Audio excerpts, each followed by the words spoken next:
नमस्कार, BRG news room में आप सभी का स्वागत है। दिन भर की अहम खबरें क्या रही ये देखेंगे इस बुलेटिन में, लेकिन उससे पहले एक नज़र डाल लेते हैं आज की सुर्खियों पर। वडोदरा में परशुराम जयंती के चलते भव्य शोभा यात्रा का हुआ आयोजन। संत, महंत और राजनीतिक अग्रणियों की शोभा यात्रा के दौरान रही मौजूदगी। कोरोना के 2 साल बाद आज मुस्लिम बिरादरों ने इकट्ठा होकर मनाई ईद। नमाज अदा कर चैन अमन की मांगी दुआ। अक्षय तृतीया के पर्व पर सोने चांदी की खरीदारी में दिखी तेजी, दुकानों में उमड़े लोग। आइए अब देखते हैं खबरें विस्तार से। आज ईद का पर्व है, जिसके चलते शहर के गाजरावाड़ी इलाके में मौजूद ईदगाह मैदान पर मुस्लिम बिरादरों की ओर से नमाज अदा की गई।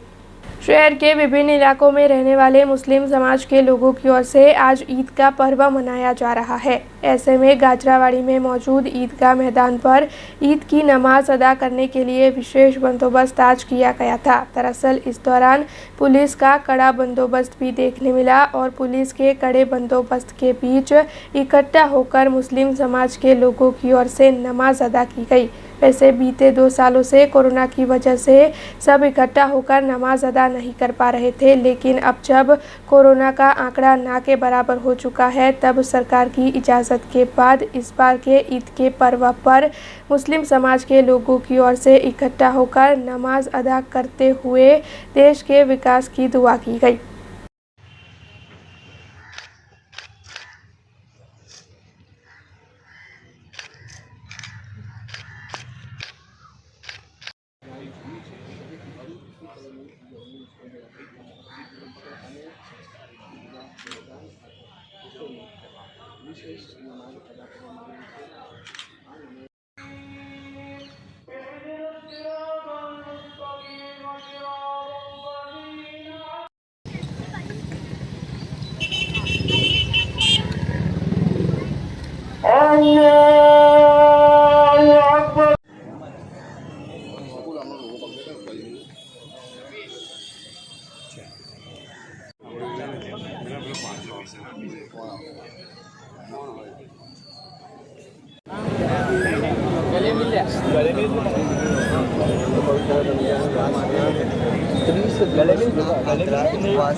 तीस रोजे के बाद अल्लाह ताला ने आज इनाम दिया है और अल्लाह कहता है कि मुझसे मांगो।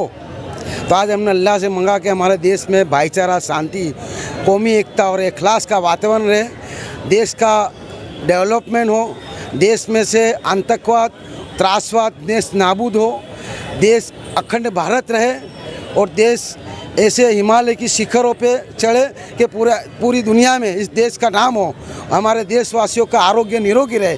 ऐसे आज हमें अल्लाह से दुआ और प्रार्थना की है और आगामी आने वाले बारिश अच्छा हो, गर्मी देश में से कम हो और देशवासियों का भी डेवलपमेंट होवे। ऐसे आज हमने अल्लाह से दुआ की है और मैं तमाम शहर और देशवासियों को तहे दिल से ईद की मुबारकबादी देता हूँ। 2 साल के बाद ईद इतनी उत्सव 2 साल के बाद या उत्सव 2 साल जो कोरोना की महामारी थी उसमें हम लोग यहाँ पे ईदगाह पे नमाज नहीं पढ़ अदा कर सके और सब मुस्लिम भाइयों ने घरों में अदा की थी।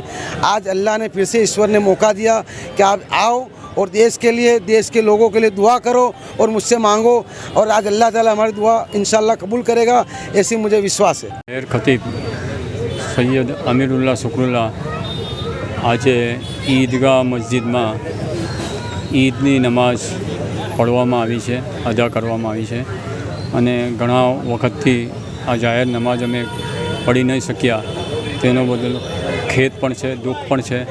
સાથે સાથે આ વખત જાહેર જે નમાઝ પઢવામાં આવી છે, સુખદમય રીતે આ એક સંજોગ હતો અને હું આભાર વ્યક્ત કરું છું સમગ્ર વહીવટીતંત્રએ કે જેમને અમને આ પરમિશન આપી છે, તેમજ પોલીસ તંત્રનો બી હું આભાર વ્યક્ત કરું છું, કોર્પોરેશનના તમામ હોદ્દેદારોનો આભાર વ્યક્ત કરું છું કે જેમને આ ઈદગાહમાં ઈદની નમાઝ માટે જે કંઈ બી યોગદાન આપ્યું છે એના માટે હું આભાર વ્યક્ત કરું છું અને એમને તમામને હું ઈદ મુબારક પાઠવું છું। ખરેખર 3 વર્ષ કોરોના કાળમાં જે ખપ્પરમાં જે હોમાઈ ગયા છે એ તમામ શહીદોને મારી શ્રદ્ધાંજલિ છે. એના માટે હું દુઆ પણ કરું છું કે એમને કબ્રમાં એમને આત્માને શાંતિ મળે, એમના ઘરવાળાનો સંયમતાથી રહે એવી હું ગુજારિશ કરું છું અલ્લાહ તાલા પાસે કે એમને સારી રીતે મગફિરત કરે. તેમજ હું વિશેષ કહેવા માગું છું કે જે લોકો આજે હયાત નથી આ મસ્જિદમાં કોરોના કાળના લીધે એમનું ઘણું દુઃખ છે. એમના માટે હું વિશેષ દુઆ કરું છું. नर्मदा में जो नर्मदा नदी के तट पर भारतीय आश्रम मौजूद है, वहां के हरिहरानंद स्वामी जी बीते 3 दिनों से लापता हो गए हैं. दरअसल इस मामले की शिकायत वडोदरा के वाड़ी पुलिस थाने में दर्ज करवाई गई है, जिसके चलते पुलिस की ओर से जांच तेज कर दी गई है. लेकिन इस मामले में अब जो खबर सामने आ रही है उसके मुताबिक 30 तारीख को रात को 9 बजे के आसपास कपूराई चौकड़ी निकट हरिहरानंद स्वामी जी कृष्णा होटल के पास से चलकर जा रहे थे, ऐसा सीसीटीवी फुटेज में देखा जा रहा है. इस घटना का सीसीटीवी फुटेज सामने आने के बाद पुलिस की ओर से इस मामले में तहकीकात को और भी तेज कर दिया गया है. आप भी देखिए ये सीसीटीवी फुटेज.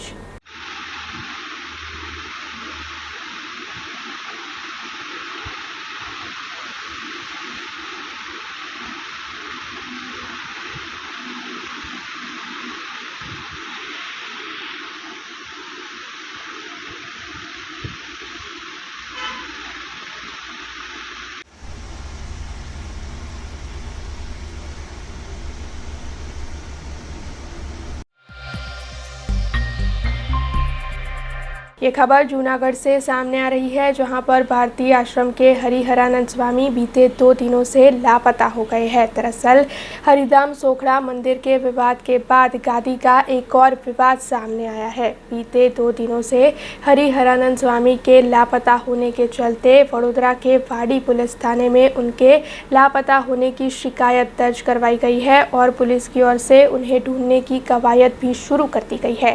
हालांकि आपको बता दें कि इसी बीच हरिहरानंद स्वामी की लिखी हुई एक चिट्ठी मिली है, जिसमें उन्होंने ये बताया है कि भारतीय आश्रम के विल के मामले के चलते उन्हें लापता हो जाना पड़ा है. दरअसल भारतीय आश्रम के विल के मामले में उन पर दबाव बनाया जा रहा था और उसी लिए परेशान होकर वो गादी छोड़कर चले गए हैं. ऐसे में अब इस मामले में आगे क्या होता है ये देखने लायक होगा.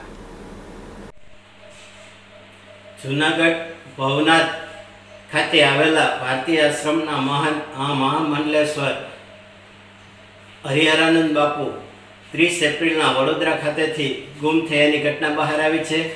तेओए एक चिठ्ठी अने ऑडियो मार्फत एवुं पण जणाव्युं छे के सरखेज खातेना आश्रमना विलने लई मारा पर सतत दबाणो थई रह्या हता, जेने लई तेओ हाल गुम थयानी घटना बहार आवी छे. त्यारे बापू हरिहरानंद જ્યારે લાપતા હાલ છે અને તેઓ પાછા જ્યારે પરત ફરશે ત્યારે જ આ ઘટના શું હતી, તેમના પણ કોણ દબાણ કરી રહ્યું હતું તેની સાચી વિગતો જાણવા મળશે. BRT ન્યૂઝ, પ્રકાશ દવે, જૂનાગઢ.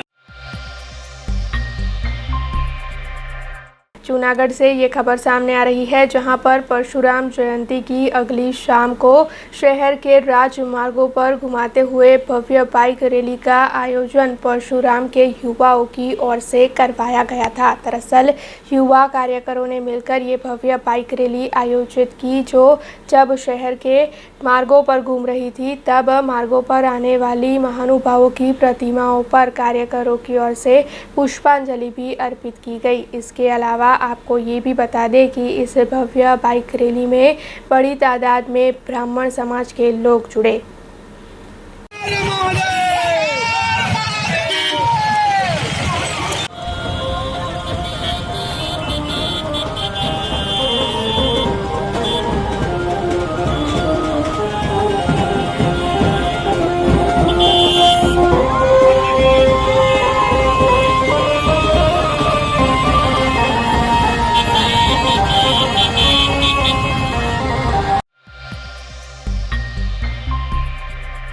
आज परशुराम जयंती के मौके पर पादरा में हिंदू एकता ग्रुप की ओर से रामजी मंदिर में ढोल नगारे की भेंट दी गई।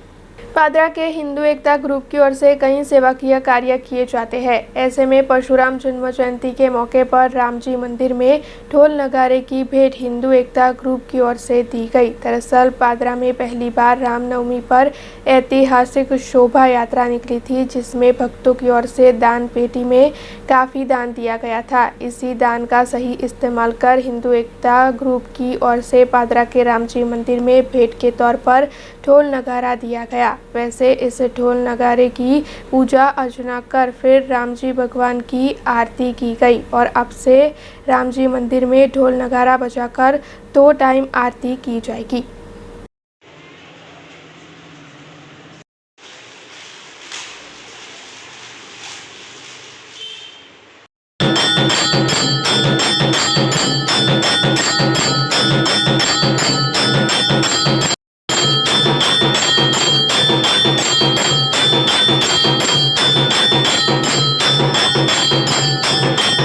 जय सियाराम। आज रोज हिंदू एकता पादरा ग्रुप द्वारा परशुराम जयंती पर्व निमित्ते हिंदू एकता पादरा ग्रुप द्वारा झंडा बजार વિસ્તારમાં આવેલ રામજી મંદિરમાં ઢોલ નગારો ભેટ સ્વરૂપે આપવામાં આવેલું છે। આ ઢોલ નગારો ભેટ સ્વરૂપ પાદરાની જનતાના તમામ ભેટના દાન સ્વરૂપે આપવામાં આવેલું છે। રામનવમીની શોભાયાત્રા દરમિયાન જે દાન પેટીમાં જે કોઈ ભાઈઓએ રૂપિયો 2 રૂપિયા 10 રૂપિયા 50 રૂપિયા 100 રૂપિયા જે કાંઈ મૂક્યું હતું એના સ્વરૂપે દાન પેટીમાંથી જે કાંઈ દાન મળ્યું છે એના સ્વરૂપે ઢોલ નગારો ભેટમાં આપવામાં આવેલું છે। રામજી મંદિર વિસ્તારમાં દરરોજ સવાર સાંજ 2 ટાઈમ આ ઢોલ નગારો વાગશે અને પ્રભુ શ્રી રામની આરતી થશે। જય સિયારામ।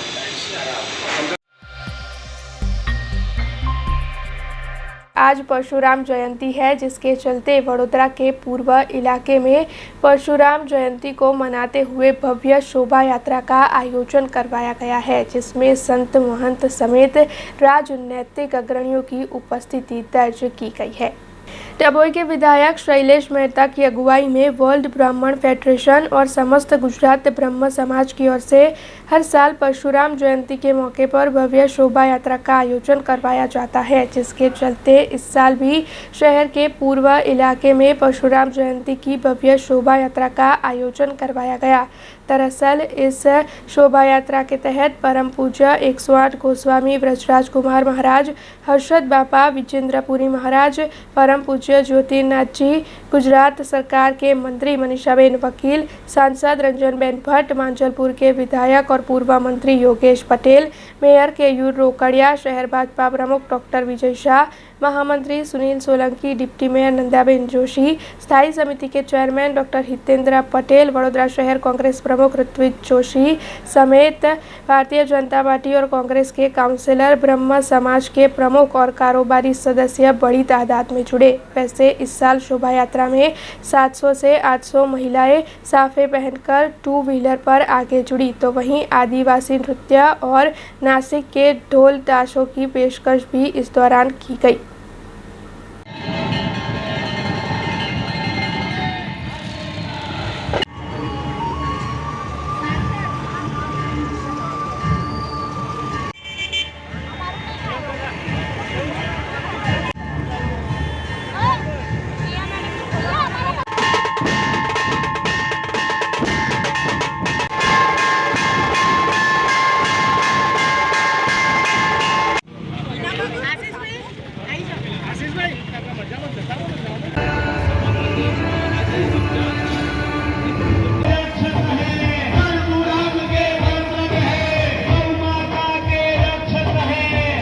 રામ જયંતિના ઉપલક્ષ્યમાં પૂર્વ વિસ્તારથી વડોદરાના બ્રાહ્મણ સમાજ તેમજ વર્લ્ડ બ્રાહ્મણ ફેડરેશનના તત્વાવધાનમાં મહારેલીનું સુંદર આયોજન કરવામાં આવ્યું। ખૂબ જ સારી સંખ્યામાં આટલા તાપમાં પણ અહીંયા વાહનો સાથે બધા શ્રદ્ધાળુઓ ભાવિક આજે ઉપસ્થિત થયા છે। આ રેલીનું ઠેર ઠેર અલગ અલગ સમાજો દ્વારા સ્વાગત કરવામાં આવશે। આ રેલીના માધ્યમથી બ્રાહ્મણો વધુને વધુ સશક્ત અને સંગઠિત બનશે। ખૂબ જ સારો પ્રયાસ ડભોઈના ધારાસભ્ય શ્રી શૈલેષભાઈ મહેતાના માધ્યમથી આજે કરવામાં આવ્યો છે। એમના નેતૃત્વને એમના પ્રયાસને, એમના પુરુષાર્થને આ પ્રસંગે હું ખૂબ ખૂબ ધન્યવાદ, ખૂબ ખૂબ અભિનંદન અને ખૂબ ખૂબ પ્રભુના ચરણોમાં પ્રાર્થનાઓ કરું છું કે આવા નવા આયોજનોમાં હંમેશા માટે નિમિત્ત બનતા રહે. ખૂબ ખૂબ મારી શુભેચ્છા. આજે અખાત્રીજ છે, ભગવાન પરશુરામનો જન્મદિવસ. બ્રાહ્મણો માટે આ ગૌરવની દિવસ છે. બ્રાહ્મણો પરશુરામના વંશજ કહેવાતા હોય અને ચારો વેદના જ્ઞાતા અને શસ્ત્ર અને શાસ્ત્ર બંનેના પારંગત એવા પરશુરામનો જન્મદિવસ એ બ્રાહ્મણો એક અનોખી રીતે ઉજવતા હોય છે. દર વર્ષે અહીંયા શોભાયાત્રાના રૂપે ઉજવવામાં આવે છે. આજે અનોખી રીતે એટલા માટે છે કે બ્રાહ્મણ બહેનો લગભગ 800ની સંખ્યામાં પોતાના ટુ વ્હીલર પર આ યાત્રાની આગેવાની લઈ રહી છે અને આપ જોઈ શકો છો કે મોટી સંખ્યામાં બ્રાહ્મણોની સાથે હિન્દુ સંગઠનો પણ આ યાત્રામાં જોડાયા છે. ઈદનો દિવસ હોય, લઘુમતીના સમાજના આગેવાનો પણ રસ્તામાં આ યાત્રાને સ્વાગત કરવા માટે ઊભા છે. આ સંસ્કારી નગરીની આ ગૌરવશાળી યાત્રા વડોદરાના સંસ્કારને શોભે એવી રીતે નીકળે છે અને દર વર્ષે એમાં ઉત્તરોત્તર વધારો થતો જાય છે. આજે અહીંયા સંતો પણ ઉપસ્થિત છે, રાજકીય આગેવાનો પણ ઉપસ્થિત છે, સામાજિક આગેવાનો પણ ઉપસ્થિત છે અને મોટી સંખ્યામાં બ્રાહ્મણો અને યુવા વર્ગ આજે ઉપસ્થિત છે. गुजरात स्थापना दिन पर विभिन्न जगहों पर विभिन्न कार्यक्रमों को आयोजित करवाया गया था। ऐसे में बीआरजी ग्रुप संचालित उर्मी स्कूल और नाट्य संस्था त्रिवेणी ग्रुप की ओर से 10 से 14 साल की आयु के बच्चों के लिए नाट्य वर्कशॉप का आयोजन करवाया गया था। दरअसल गुजरात स्थापना दिन के मौके पर ये वर्कशॉप बच्चों के लिए आयोजित की गई थी, जिसमें 11 स्कूल के 100 जितने छात्रों ने हिस्सा लिया था और त्रिवेणी ग्रुप के कई अग्रणियों की ओर से बच्चों को नाट्य के बारे में मार्गदर्शन मुहैया करवाया गया था।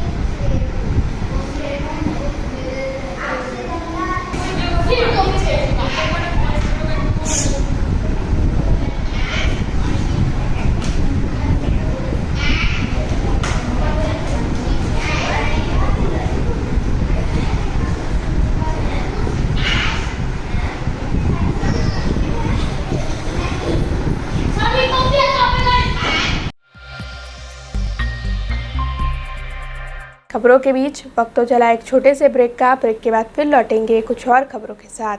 स्टैच्यू ऑफ यूनिटी केवड़िया में दुनिया की सबसे ऊंची प्रतिमा, जहां पर आपके स्वागत के लिए तैयार है एक खूबसूरत अफोर्डेबल स्टे। प्रधानमंत्री श्री नरेंद्र मोदी जी के इस ड्रीम प्रोजेक्ट में butterfly garden, glow garden, jungle safari, river rafting, valley of flowers, dino trail, Jarwani eco tourism, Sardar Sarovar नौका विहार, सरदार सरोवर डैम जैसे 25 से ज्यादा आकर्षण है। ऐसी खूबसूरत जगह पर आपके कंफर्टेबल स्टे के लिए मौजूद है BRG budget stay.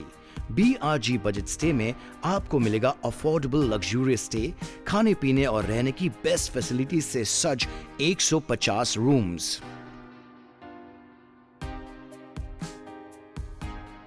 Conference hall, amphi theatre और पार्टी लॉन्स की भी सुविधा, डेस्टिनेशन वेडिंग, संगीत संध्या, बर्थडे पार्टीज और कॉर्पोरेट इवेंट्स जैसे आयोजनों के लिए बिल्कुल सही जगह। तो आप भी आज ही ऑनलाइन बुक करवाइए BRG बजट स्टे में अपना स्टे। लॉग ऑन करें www.brgbudgetstay.com near circuit house at statue of unity Kevadia. Contact number 9586647777। Break के बाद BRG न्यूज रूम में आप सभी का स्वागत है। आज अखात्रीज यानी कि अक्षय तृतीया का शुभ दिन है, जिसके चलते सोने चांदी की खरीदारी के लिए सुबह से ही सोने चांदी की दुकानों में लोग बड़ी तादाद में पहुंच रहे हैं। कोरोना के 2 साल बाद अखात्रीज यानी कि अक्षय तृतीया के शुभ मुहूर्त में सोने के बाजार की रौनक वापस लौटी है। दरअसल एक ही दिन में देश भर में आज 15,000 टन सोने की बिक्री होगी, ऐसी आशंकाएं तेज हो गई है। दरअसल बीते 2 सालों में कोरोना और लॉकडाउन की वजह से अक्षय तृतीया के पर्व पर सोने की बिक्री में कमी दर्ज की गई थी, लेकिन इस साल सुबह से ही सोने चांदी की दुकानों में लोग बड़ी तादाद में खरीदारी के लिए पहुंच रहे हैं। ऐसे में शहर के डांडिया बाजार इलाके में मौजूद गणदेवीकर ज्वेलर्स के संचालक ने आज सोने की बिक्री का हाल कैसा है, इस मामले में ज़्यादा जानकारी दी है। आज अक्षय तृतीया है એટલે આજે અમે સોનું ખરીદવા આવ્યા છે। અક્ષય તૃતીયાનું સોનું બહુ ખરીદવા બહુ મહત્વનું છે એટલે આજે અમે સોનું ખરીદવા આવ્યા છે। ભાવ તો હવે તો જો છે એ જ મળવાનું છે કે પહેલાં જેવું નથી। વખતે લોકડાઉન હતું એટલે લોકો સોનું ખરીદી કરી શક્યા નથી કોઈ પણ। એનું અમને દુઃખ હતું કે આખા રીતના સારા દિવસે લોકો ખરીદી કરી નહીં શકે, એનું અમને દુઃખ હતું। પણ આ વખતે સારું માર્કેટ ખુલ્યું છે અને લોકો હમણાં સરસ ખરીદી કરી શકે છે હમણાં, અને લોકો એકદમ બહુ ખુશ છે હમણાં કે એમનું મુહૂર્ત સચવાઈ રહ્યું છે। અને આખા રીતના દિવસે કોઈ બ્રાહ્મણને દાન કરે છે, નાનું મોટું કરતા હોય છે, અને કોઈ સોનું લેતા હોય છે, કોઈ પ્રોપર્ટી લેતા હોય છે, અને કોઈ લગ્ન હોય છે એ સારા દિવસે થાય છે। આખા રીતના દિવસે એ આખા રીતનું સારું મહત્વ હોય છે। आज मुस्लिम बिरादरों की ओर से ईद का पर्व मनाया जा रहा है, जिसके चलते हालोल में ईद पर्व को मनाते हुए मुस्लिम बिरादरों ने इकट्ठा होकर नमाज अदा की। पंचमहाल के हालोल में आज ईद के पर्व के चलते काफ़ी उत्साह देखने मिल रहा है। दरअसल जल्द सुबह ईदगाह पर विशेष नमाज अदा मुस्लिम बिरादरों की ओर से की गई थी, जिसके चलते मुस्लिम समाज के लोगों में सुबह से ही चहल पहल देखने मिल रही थी। दरअसल मुस्लिम समाज के लोग ईद के पर्व के चलते अच्छे परिधानों में सज होकर एक दूसरे को ईद की बधाइयाँ देने के लिए निकले थे। वैसे आपको बता दें कि हालोल के कब्रस्तान के पास मौजूद ईदगाह पर सैयद मौलाना इलियास बापू की ओर से नमाज अदा करवाई गई थी। वैसे इस मौके पर पुलिस का कड़ा बंदोबस्त भी जगह जगह देखने मिला।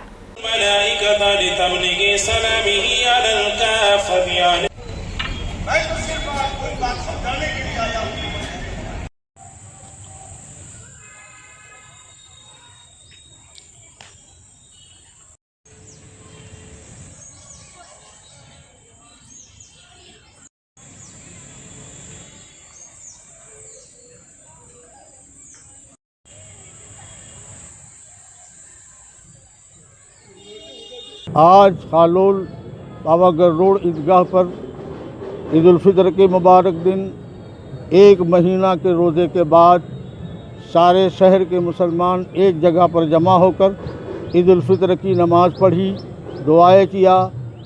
हमारे मुल्क की अमन और सलामती के लिए भी दुआएं किया गया और सारे मुसलमानों ने एक दूसरे को मुबारकबाद पेश करते हुए आज का ईद का मुबारक दिन अमन और अमान के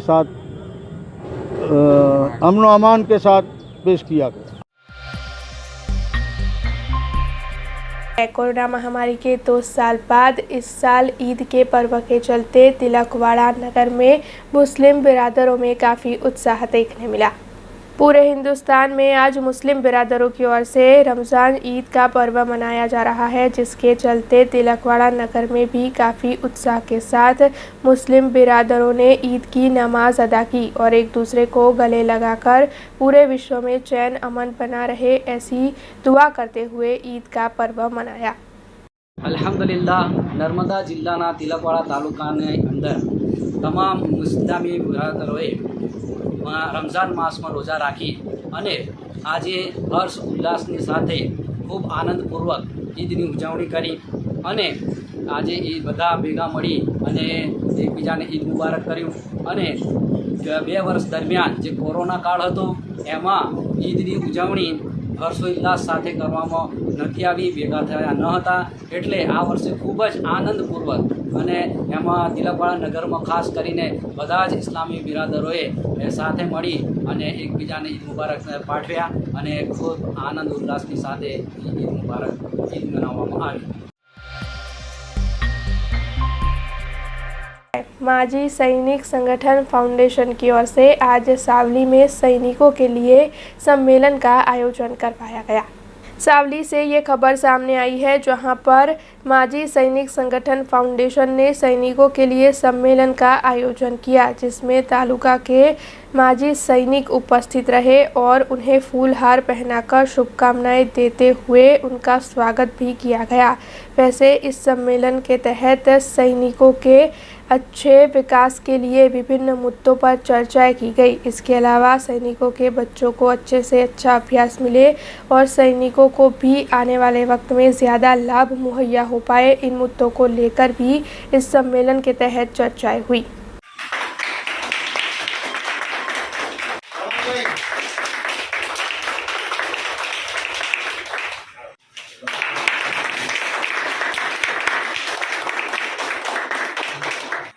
आज रोज सावली तालुका माजी सैनिक संगठन द्वारा सावली तालुका में संगठन की मीटिंग राखवामां आवेल छे। तेमां अमे अमारा सरकार पासे टोटल 14 मुद्दानी मांगणी करीए छे। ते मुद्दाओने लईने अमे अहींया चर्चा करेल छे अने अमारुं संगठन वधारे मजबूत थाय ए माटेनी अमे चर्चा विचारना करेल छे। अमारा 14 मुद्दाओं पैकी एक मुद्दो जे अगत्यनो छे ते मुद्दो एम छे के हालनी हालातमां सरकारश्री द्वारा शहीदना परिवारने खूब ज ओછી रकम सहाय तरीके आपवामां आवे छे। तो अमारी मांगणी छे के गुजरात सरकार द्वारा शहीदना परिवारने 1 करोड़ रुपया सुधीनी सहाय आपवामां आवे। साथे साथे शहीदना परिवारमांथी कोईपण एक व्यक्ति ने सरकारी नौकरी में राखवामां आवे।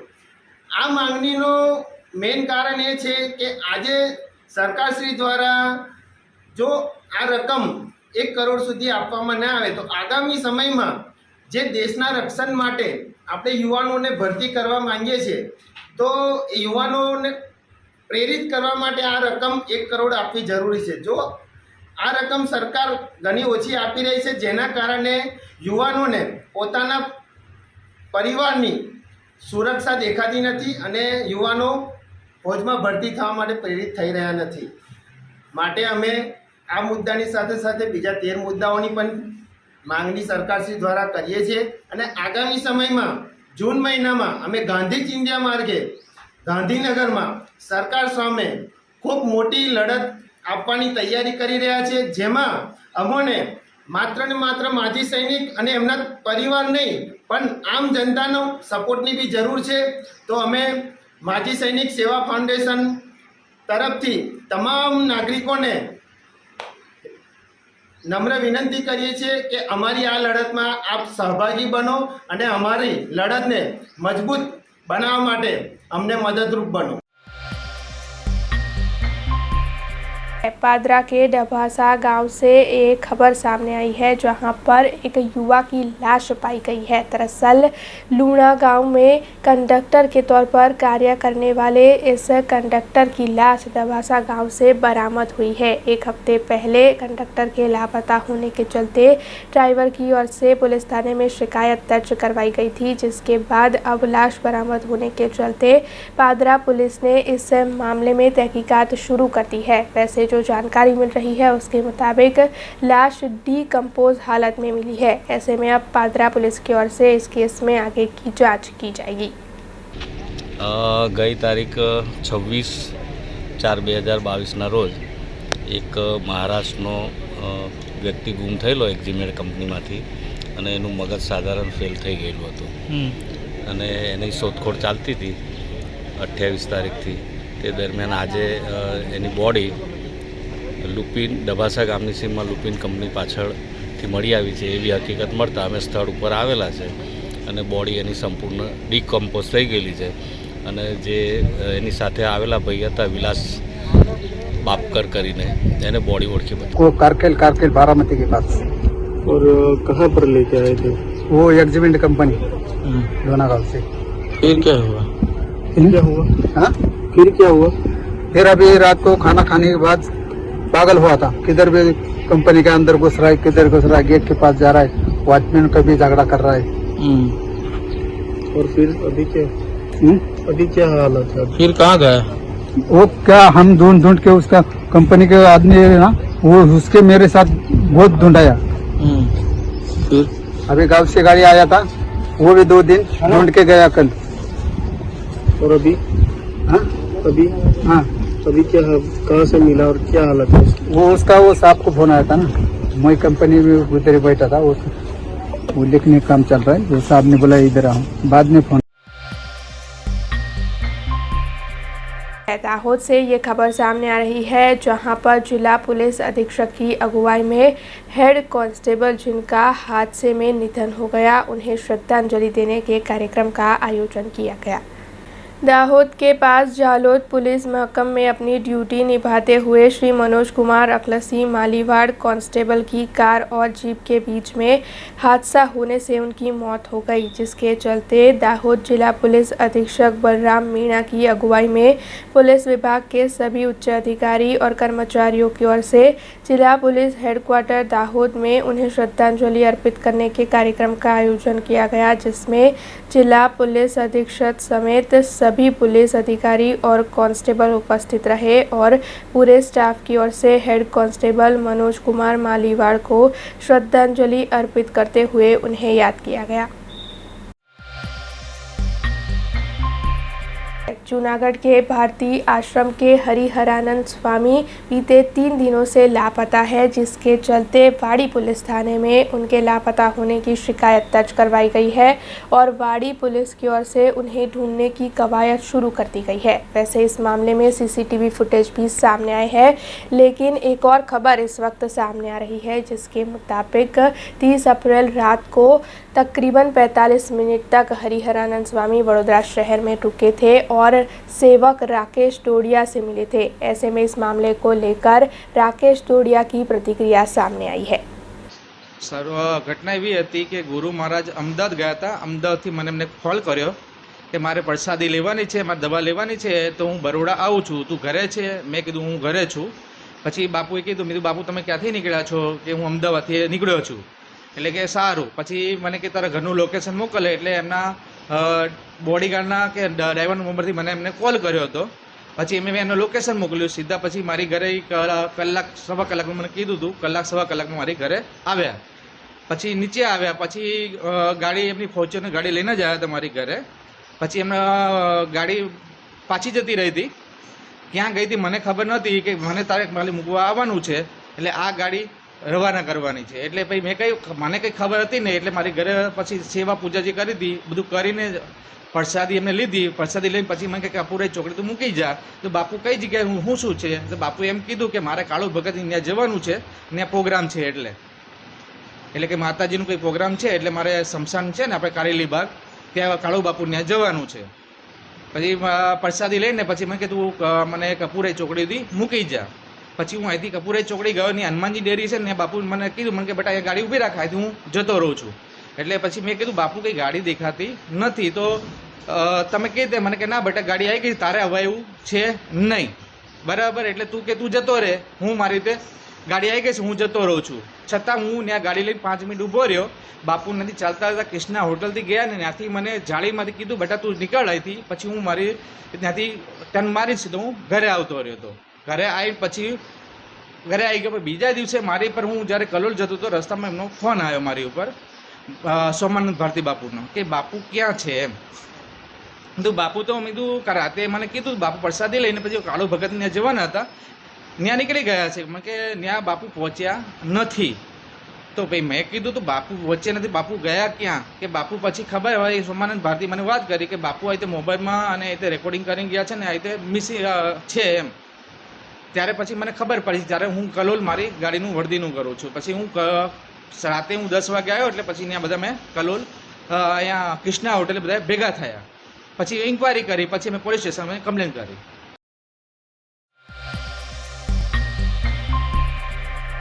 शिनोर के अवाखल गांव से ये खबर सामने आ रही है, जहां पर 12वें समूह विवाह के कार्यक्रम को आयोजित करवाया गया था। दरअसल इस समूह विवाह के आयोजन के तहत 22 जोड़े शादी के बंधन में बंधे।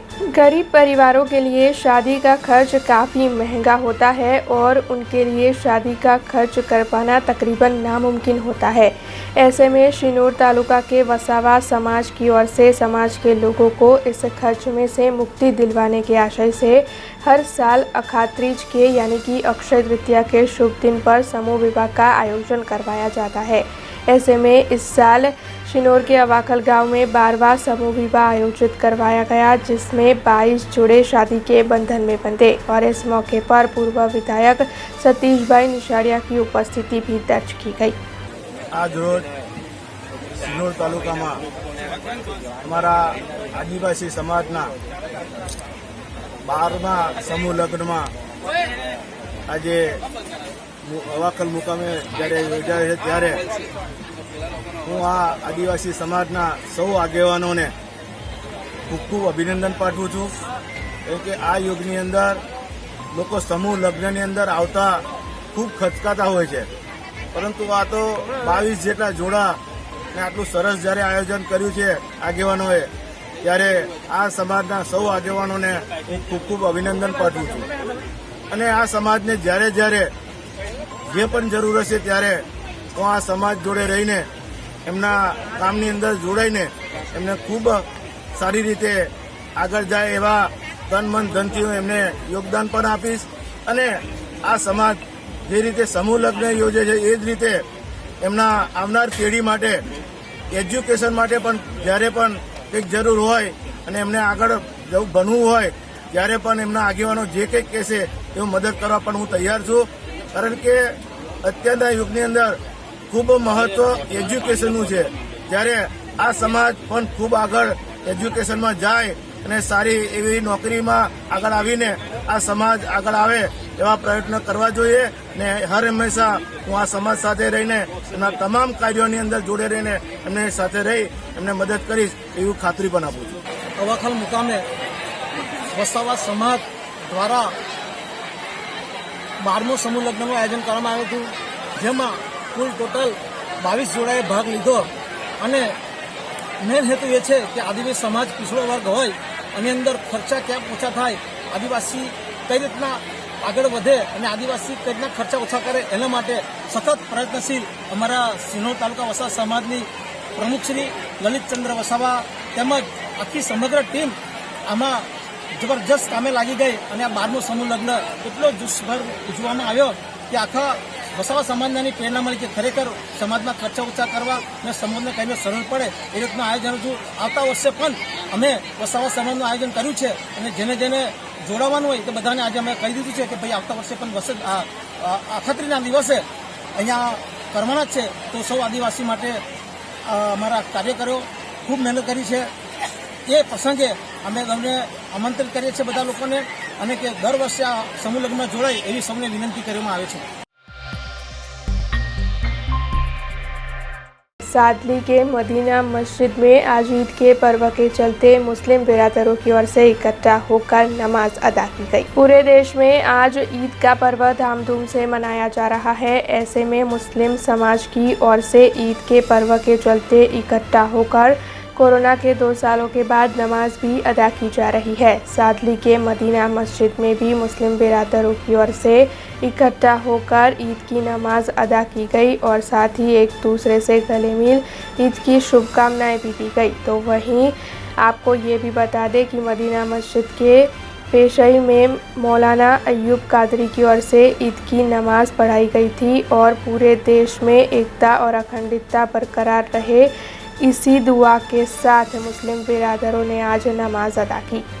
अस्सलामु अलैकुम वरहमतुल्लाहि वबरकातुहू। साडली गांव मदीना मस्जिद के अंदर आसपास के इलाके के तमामी हजरात आज ईद उल फित्र की नमाज के लिए मदीना मस्जिद में हाजिर आए और पूरे इलाके के तमाम मुसलमानों ने बड़ी ही खुशी के साथ इस ईद का इजहार किया है और सब ने ईद उल फित्र की नमाज अदा की और नमाज अदा करने के बाद सब आपस में एक दूसरे से गले मिल कर के सबको ईद की मुबारकबादियाँ देते हुए आपस में सभी हजरात ने खुशियाँ बांटी। अल्लाह रब्बुल इज़्ज़त पूरे हिंदुस्तान और पूरी दुनिया के अंदर ये खुशियाँ आम फरमाए और हमारे मुल्क हिंदुस्तान के अंदर अमन व अमान का माहौल पैदा फरमाए और अल्लाह रब्बुल इज़्ज़त हर बंदे मोमिन को इस ईद की दोबाला खुशियाँ अता फरमाए और हमारे समाज के अंदर और पूरी साडली और पूरे इलाके के तमाम लोगों को जो है ईद की बहुत बहुत मुबारकबाद। अस्सलामु अलैकुम। 3 मई से 6 मई तक आयोजित होने वाले 108 कुंडली महायज्ञ और संस्कार महोत्सव की आज से झांसी रानी मैदान पर शुरुआत हुई है। अखिल विश्व गायत्री परिवार, गायत्री चेतना केंद्र और युग निर्माण गायत्री परिवार ट्रस्ट की ओर से 108 कुंडी गायत्री महायज्ञ और संस्कार महोत्सव का कार्यक्रम आयोजित करवाया गया है, जिसकी शुरुआत आज यानी कि 3 मई से झांसी रानी मैदान पर हुई है। ये पूरा आयोजन 6 मई तक चलने वाला है। आपको बता दें कि आज जलाराम लोहाना हॉल से कॉरपोरेटर श्रीरंग आयरे, विष्णु प्रजापति, अखिल गायत्री परिवार के प्रमुख रमेश पटेल की ओर से शोभा यात्रा को फ्लैग ऑफ करवाया गया था और लोहाना हॉल से लेकर झांसी रानी सर्कल तक गायत्री माता की शोभा यात्रा आयोजित की गई थी। इस मौके पर पूर्व कॉरपोरेटर राजेश भाई आयरे और उनके पत्नी पूर्णिमाबेन आयरे भी जुड़े थे और उनकी ओर से आरती भी की गई थी। वैसे इसके साथ ही सुभानपुरा इलाके के लोग भी बड़ी तादाद में इस कार्यक्रम में शामिल हो रहे हैं।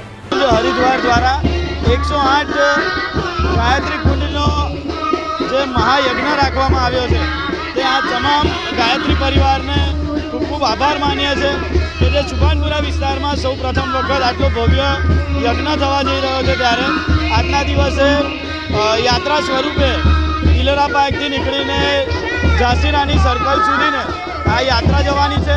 સાથે આવતીકાલે મહાયજ્ઞનું આયોજન કરવામાં આવ્યું છે। સાથે યુવા સંમેલન, મહિલા સંમેલન જેવા કાર્યક્રમ બી રાખવામાં આવ્યા છે।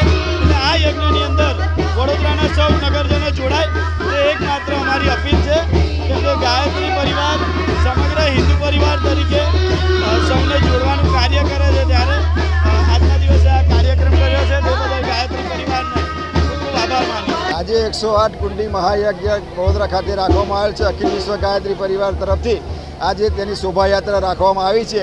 ઇલોરા પાર્કથી સુભાનપુરા ઝાંસીની રાની સર્કલ જશે।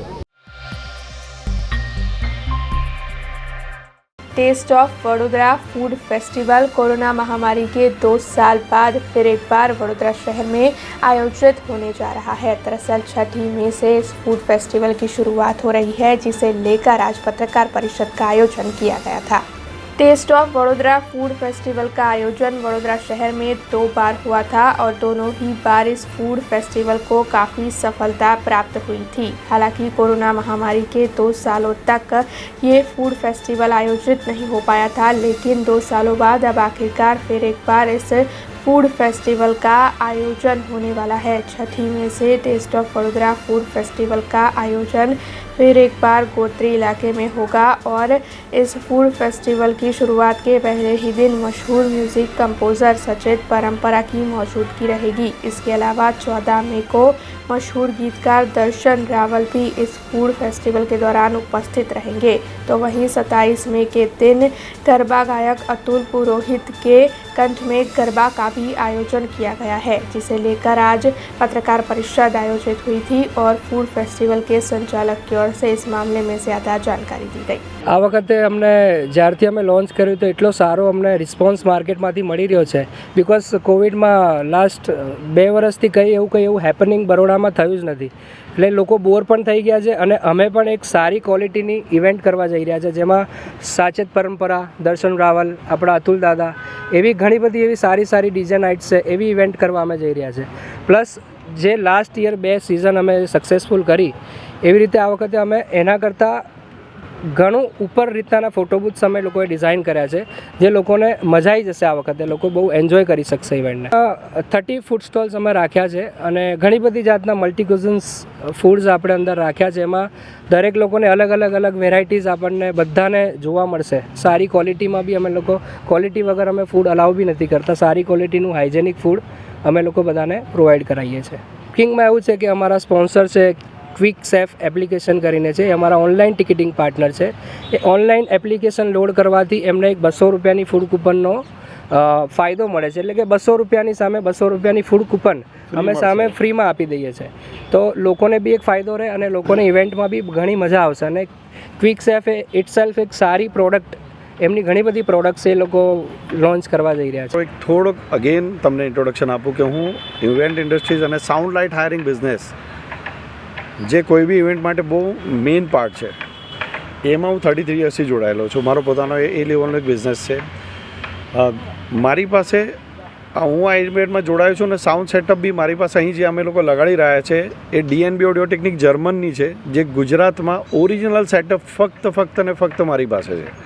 એટલે અમે જે બી શોઝ ઇવેન્ટ કરીશું એ લોકો સુધી બહુ ક્વોલિટીની ક્લિયરિટી સાથે લોકોને એક ડિફરન્ટ એન્જોયમેન્ટ હું આપી શકીશ.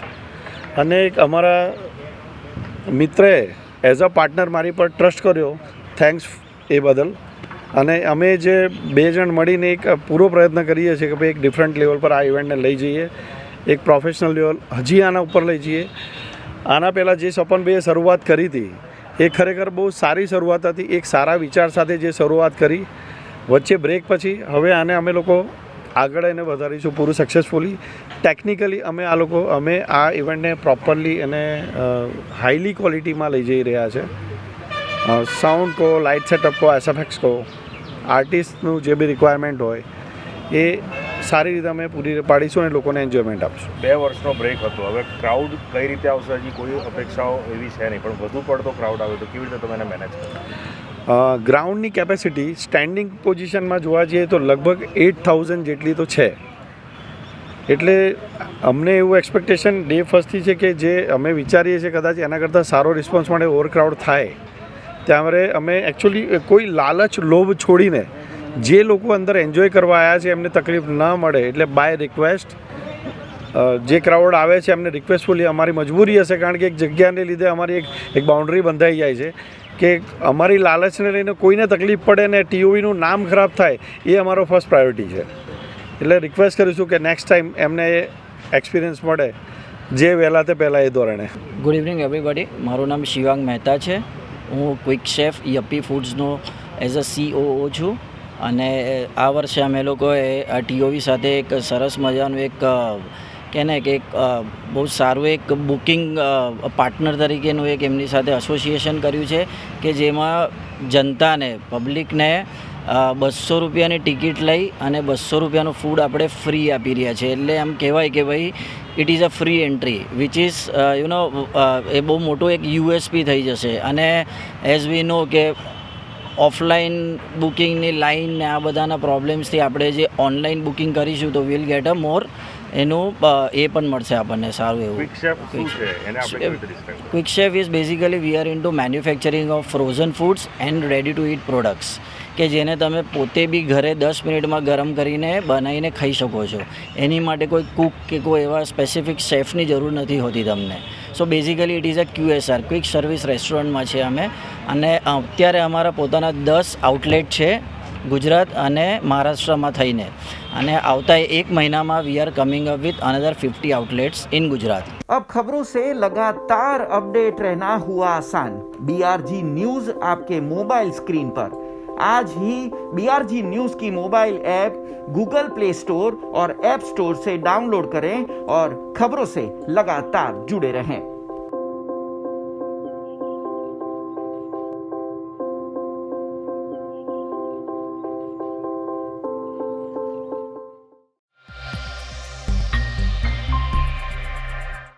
वडोदरा शहर में अलग अलग 1246 CCTV कैमरे कार्यरत किए गए हैं. दरअसल वडोदरा शहर को गुनाहों से बचाने के लिए और लोगों को सुरक्षित करने के आशय से ये CCTV कैमरे लगवाए गए थे, जिसकी फीड वडोदरा महानगर पालिका की ओर से पुलिस विभाग को दी जा रही है. लेकिन जब से पुलिस विभाग को ये फीड मिल रही है तब से लेकर अब तक पुलिस की ओर से लोगों के पास से दंड वसूलने की कवायद तो शुरू कर दी गई थी और अब तक काफ़ी दंड भी वसूल लिया गया है.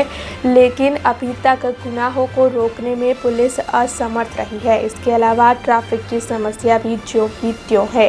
ऐसे में अब ये सवाल उठता है कि वडोदरा महानगर पालिका को को इस दंड का 50% हिस्सा मिलना चाहिए, जिसे लेकर स्थायी समिति के चेयरमैन डॉक्टर हितेंद्र पटेल और विपक्षी नेता अमीबेन रावत ने अपनी प्रतिक्रियाएं दी है। वडोदरा कॉर्पोरेशनना माध्यमમાં જેટ એક વિભાગના સંયુક્ત ઉપક્રમે પોલીસ અને કોર્પોરેશન એના માધ્યમથી કોરોના વખતે અને કોરોના સિવાયના ટાઈમમાં જનરલ જનતાને એક અનુશાસન અને શિસ્તના વિષય અંતર્ગત કેટલાક નિયમોના અધીન કાર્યવાહી કરવામાં આવી હતી। એના ઉપરાંત જે પણ ઇન્કમ અથવા જે પણ આવક થઈ હતી એ પોલીસ બેડાના વિભાગથી સરકારમાં જમા કરાવવામાં આવી છે। આના માધ્યમથી કોર્પોરેશનના જે સંલગ્ન વિભાગ છે એના દ્વારા જે તે સમયે પોલીસને અને સરકારને આની એક નોંધ પણ મૂકવામાં આવી છે। આવનાર સમયમાં આના ઉપર જે પણ સરકારી રાહે કાર્યક્રમ અંતર્ગત જે આવકનો વિષય છે એના ઉપર વિચાર કરવામાં એક અપીલ કરી છે। કેટલાક કામ એવા હોય છે કે કોર્પોરેશન પોતે એવું વિચારતું હોય છે કે જાહેર જનતાના હિતમાં શું લાભ થતા હોય છે। ઇન્કમ ઉપર ફક્ત કોર્પોરેશન આધારિત નથી હોતું, કોર્પોરેશન લોકોને કઈ રીતે સગવડ પૂરી પાડી શકાય આના તમામ પાસાનો વિચાર કરતું હોય છે। ક્યારેક કેટલાક સમયે એની જે આર્થિક વ્યવસ્થા છે એના ઉપર જોવાય નહીં। હાલમાં જ નવીન વહીવટી બોર્ડ જે પ્રમાણે બનાવી રહ્યા છે એમાં લોકોની સરળતા વધશે, લોકોની સુવિધા વધશે, એ અમારો અભિગમ છે। ન્યાય મંદિરના જે દરવાજો છે એ દરવાજાની છત અચાનક આજથી 9 મહિના પહેલાં પડી ગઈ ત્યારે ખૂબ વિવાદ થયો હતો। ઐતિહાસિક દરવાજાને આ રીતના છત પડી જવાથી અને કોઈને વાગ્યું હોત કે જાનમાલનું નુકસાન થાય એવી પરિસ્થિતિનું બી નિર્માણ થયું હતું। ત્યારે આ વિવાદ વખતે બી એક સવાલ અમે પૂછેલો કે જ્યારે આ કામનું જ્યારે વર્ક ઓર્ડર આપ્યો છે એનો ટાઈમ લિમિટ પૂરી થઈ છે, એનું કમ્પ્લીશન સર્ટિફિકેટ હજી સુધી કોર્પોરેશનના અધિકારીઓએ લીધું નથી। જવાબદાર અધિકારીઓ પોતાની જવાબદારીમાંથી કેમ છટકી રહ્યા છે? આજે બી મેયરશ્રી એવું બોલ્યા કે એમને કાગળ લખ્યો, પત્ર એમને લખ્યો। Mayor is not suppose to write this letter. આ જે તે ડિપાર્ટમેન્ટના જે અધિકારીની ફરજ હતી કે આ કામ તમે એએસઆઈને પાસે પૈસા ચૂકવીને કરાવવા માંગતા હતા એ કામ એના ટાઈમ લિમિટમાં પૂર્ણ ના થતું હોય અને આ જે પત્રનું વિવરણ થયું એ તો એવું છે કે જાણે જવાબદારીમાંથી છટકી જવાની વાત છે કે કાલ ઉઠીને કોઈ પર એ છત પડે કે કોઈને નુકસાન થાય તો એની જવાબદારી એએસઆઈની રહેશે। પણ હકીકતમાં આ 9 મહિના સુધી એ રિસ્ટોર નથી થયું, એ ખૂબ ગંભીર બાબત છે ને એના બાબતે આજ દિન સુધી કોર્પોરેશનના જે તે અધિકારીએ પગલાં નથી લીધા। તે અધિકારી સામે બી મોટા પ્રશ્નાર્થ ઊભા થાય છે ને અધિકારીઓને બી અત્યારે પ્રશ્ન પૂછવાની જરૂર છે કે મેયરશ્રીએ પોતે કાગળ લખવો પડે પણ અધિકારી આના પર એક્શન ના લે, ક્યાં સુધી વ્યાજબી છે? આ બરોડાના મેયરશ્રીએ બી વિચારવાની જરૂર છે કે એમને રૂબરૂ મુલાકાત કર્યા પછી બી 9 મહિના સુધી એ ગેટ્સ રિસ્ટોર નથી થતો। એના પછી તો લેરીપુરા 4 દરવાજાવાળા ગેટમાં બી નુકસાન થયું હતું। આ તમામ દરવાજા આ ગેટ્સમાં જે નુકસાન થાય છે અને એએસઆઈને પર કોઈ જાણે રહેમ નજર રાખીને કાર્યવાહી નથી થતી। ભલે ગવર્મેન્ટનો ડિપાર્ટમેન્ટ હોય પણ ઇન્ટર ડિપાર્ટમેન્ટલ કાગળો જે કરવાના હોય ને જે પ્રક્રિયા કરવાની હોય ને જે કોન્ટ્રાક્ટરે એએસઆઈ પાસે કામ લીધું હશે તેના સામે આજ દિન સુધી કોઈ પગલાં નથી લેવાયા। આ ખૂબ ગંભીર બાબત છે અને જે રીતના પત્ર મેયરશ્રીએ લખ્યો છે કે કોઈને વાગશે તો આની જવાબદારી એએસઆઈની રહેશે। જવાબદારી શહેરના નાગરિકોને પ્રોટેક્ટ કરવાની કોર્પોરેશનની હોય। કામ કોર્પોરેશને એએસઆઈને કરવાનું સોંપ્યું છે ત્યારે ટાઈમલી કામ ના થાય તો એની જવાબદારી કોર્પોરેશનની હોય। નાગરિકોની સુરક્ષાની જવાબદારી બી કોર્પોરેશનની છે ને ગેટને નિભાવણી કરવાની બી આપણું જ કામ છે। એએસઆઈ ટાઈમલી ના કરતી હોય તો આનો વિકલ્પ શોધી અને જે તે કોન્ટ્રાક્ટર હતા એને બ્લેકલિસ્ટ કરીને ટર્મિનેટ સરકારશ્રીને કહીને કરાવવાની હતી। देश दुनिया और शहर से जुड़ी कुछ और खबरें लेकर कल फिर लौटेंगे। तब तक दीजिए बीआरजी टीम को इजाजत। धन्यवाद। खबरों से लगातार अपडेट रहना हुआ आसान। बीआरजी न्यूज आपके मोबाइल स्क्रीन पर आज ही बीआरजी न्यूज की mobile app Google Play Store और ऐप स्टोर से डाउनलोड करें और खबरों से लगातार जुड़े रहें।